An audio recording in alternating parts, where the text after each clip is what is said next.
The Royal Enfield Classic. Whenever we hear the name, we get a sense of pride and excitement. This bike has a huge fan following, and only those can understand the true pleasure of it who has ridden it at least once. The thump, the comfortable upright riding posture, the tog waiting for you to release it, you just forget the world and ride past everyone and everything. In 1953, Indian Armed Forces placed an order for 800 Bullet 350cc to a company based in Chennai called Madras Motors. These bikes were imported from a town called Redditch in the United Kingdom from a company known as Enfield Cycle Company. In 1955, these two companies got together and formed Enfield of India. Some years later, the Redditch based company got shut down, but the Indian based company survived.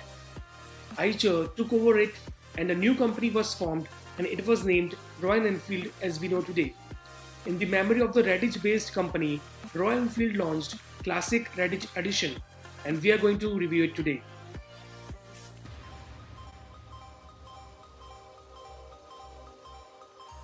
You get a 346cc single cylinder air cooled carbureted engine which produces max power of 19.8 bhp at the rate of 5250 rpm and max torque of 28 Nm at 4000 rpm. In the front, we have 19-inch spoke wheel with disc brake of 280 mm with 2 piston caliper, and in the rear we have 18-inch wheel with 240 mm disc brake with single piston caliper. We also have an ABS option available. We get an analog for both odometer and speedometer. We also get a low battery indicator and low oil indicator, but sadly we don't have low fuel indicator. We also get electric start. The fuel tank capacity is 13.5 liters, which is fairly decent. In the front we get telescopic suspension with 130 mm travel, and in the rear we have twin gas charged shock absorbers with 5-step adjustment. In the front, for the headlight, we get a 12 volt 55 watt halogen bulb, and at the rear for the tail light we get a 12 volt 5 watt bulb.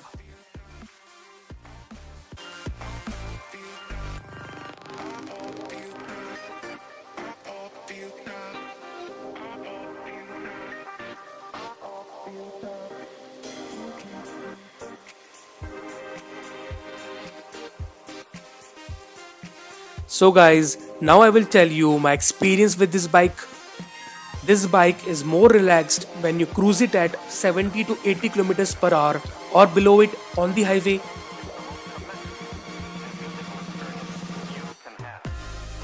After passing the 80 km per hour mark, you can feel some vibrations snaking through the handlebar and the footrest.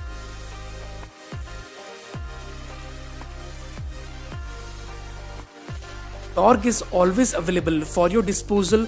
No matter in which gear you are, you can just rev it and instantly torque kicks in, pushing you back.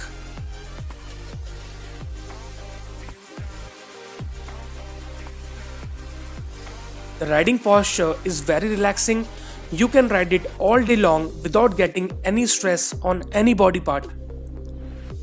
You can easily ride it in heavy traffic as well.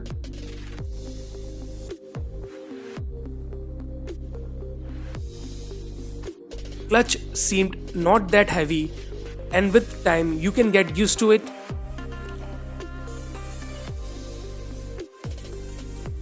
The suspension worked fairly decent. The complaint I have with this bike is the vibration which occurs only after passing 80 km per hour, and sometimes it was tougher to get the bike into neutral.